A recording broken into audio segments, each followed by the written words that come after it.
ANMR ನ್ಯೂಸ್ಗೆ ಸ್ವಾಗತ. ಭಕ್ತರಳ್ಳಿ ಅರಸೀಕೆರೆ ನೀರು ಅಕ್ರಮವಾಗಿ ರೈತರು ಬಳಕೆ, ಪಂಪು ಮೋಟಾರ್ ವಶಕ್ಕೆ ಪಡೆದ ನಗರಸಭೆಯ ಅಧಿಕಾರಿಗಳು. ಚಿಂತಾಮಣಿ ನಗರಕ್ಕೆ ಕುಡಿಯುವ ನೀರು ಸರಬರಾಜು ಮಾಡುವ ಭಕ್ತರಳ್ಳಿ ಅರಸೀಕೆರೆ ನೀರನ್ನು ಕೆರೆಯ ಸಮೀಪದ ರೈತರು ಅಕ್ರಮವಾಗಿ ಪಂಪು ಮೋಟಾರ್ ಬಳಸಿ ಕೆರೆಯ ನೀರು ಎತ್ತಂಗಡಿ ಮಾಡುತ್ತಿರುವ ಬಗ್ಗೆ ಬಂದ ದೂರಿನ ಮೇರೆಗೆ ಸ್ಥಳಕ್ಕೆ ತೆರಳಿದ ನಗರಸಭೆಯ ಪೌರಾಯುಕ್ತ GN ಚಲಪತಿರವರು 2 ಮತ್ತು 3 HP ಪಂಪು ಮೋಟಾರ್ ಮತ್ತು ಪೈಪುಗಳನ್ನು ವಶಪಡಿಸಿಕೊಳ್ಳುವಲ್ಲಿ ಯಶಸ್ವಿಯಾಗಿದ್ದಾರೆ. ನಗರದ ಜನತೆಗೆ ನೀರಿನ ದಾಹ ತೀರಿಸುವ ಸಲುವಾಗಿ ರೂಪಿಸಿದ್ದ ಭಕ್ತರಳ್ಳಿ ಅರಸೀಕೆರೆ ಕುಡಿಯುವ ನೀರಿನ ಯೋಜನೆ ದಶಕದ ನಂತರ ಕಳೆದ 4 ತಿಂಗಳಿಂದ ನಗರಕ್ಕೆ ಹರಿದು ಬರುತ್ತಿದೆ. ಇದೀಗ ಸದರಿ ಕೆರೆಯ ನೀರನ್ನು ಮಳೆಯ ಕೊರತೆಯಿಂದ ಕೆರೆಯ ಸಮೀಪದ ರೈತರು ಕೆರೆಯ ನೀರನ್ನು ಅಕ್ರಮವಾಗಿ ಬಳಕೆ ಮಾಡುವ ಮೂಲಕ ಕೆರೆಯಲ್ಲಿ ನೀರನ್ನು ಖಾಲಿ ಮಾಡುತ್ತಿದ್ದಾರೆ.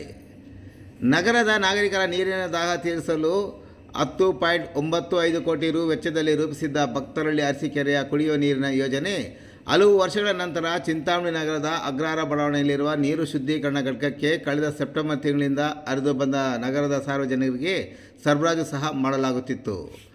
ಭಕ್ತರಳ್ಳಿಯಿಂದ ಪೈಪ್ಲೈನ್ ಮೂಲಕ ನೀರು ಹರಿದು ಬರುತ್ತಿದ್ದು, ಕಳೆದ 2023 ನವೆಂಬರ್ ತಿಂಗಳಲ್ಲಿ ಸದರಿ ಮಾರ್ಗದ ಹುಸೇನ್ಪುರ ಗ್ರಾಮದ ಬಳಿ ನಿರ್ಮಾಣ ಮಾಡಿರುವ ವಾಲ್ ಬಳಿ ನೀರು ಪೋಲಾಗುತ್ತಿರುವ ಬಗ್ಗೆ ಗ್ರಾಮಸ್ಥರು ಕರ್ನಾಟಕ ನೀರು ಸರಬರಾಜು ಮತ್ತು ಒಳಚರಂಡಿ ಮಂಡಳಿ ಅಧಿಕಾರಿಗಳ ಗಮನಕ್ಕೆ ತಂದಿರು ಯಾರೂ ಅತ್ತ ಮುಖ ಮಾಡಿರಲಿಲ್ಲ.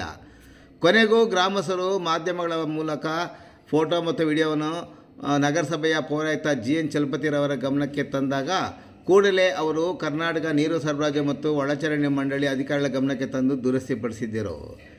ಇದೀಗ ಭಕ್ತರಳ್ಳಿ ಕೆರೆಯ ನೀರನ್ನು ಕೆಲ ರೈತರು ಅಕ್ರಮವಾಗಿ ಪಂಪು ಮೋಟಾರ್ ಬಳಸಿ ಉಪಯೋಗಿಸುತ್ತಿರುವ ಬಗ್ಗೆ ಕರ್ನಾಟಕ ನೀರು ಸರಬರಾಜು ಮತ್ತು ಒಳಚರಂಡಿ ಮಂಡಳಿ ಅಧಿಕಾರಿಗಳ ಗಮನಕ್ಕೆ ತಂದರು. ಅವರು ಬಾರದ ಹಿನ್ನೆಲೆಯಲ್ಲಿ ಕೊನೆಗೂ ನಗರಸಭೆ ಪೌರಾಯುಕ್ತರು ಸ್ಥಳಕ್ಕೆ ತೆರಳಿ ಅಕ್ರಮವಾಗಿ ನೀರು ಬಳಕೆ ಮಾಡಿಕೊಳ್ಳುತ್ತಿದ್ದ ಪಂಪು ಮೋಟಾರನ್ನು ವಶಪಡಿಸಿಕೊಂಡ ನಂತರ ಕರ್ನಾಟಕ ನೀರು ಸರಬರಾಜು ಮತ್ತು ಒಳಚರಂಡಿ ಮಂಡಳಿಯ AE ಸಭಾ ಅಂಜುಮ್ ಮತ್ತು AEE ಲತಾರವರು ನಗರಸಭೆಗೆ ಬಂದು ನಗರಸಭೆಯವರು ವಶಪಡಿಸಿಕೊಂಡಿರುವ ಪಂಪು ಮೋಟಾರ್ ವೀಕ್ಷಿಸಿ ಮುಂದಿನ ಕ್ರಮ ಕೈಗೊಂಡಿದ್ದಾರೆ.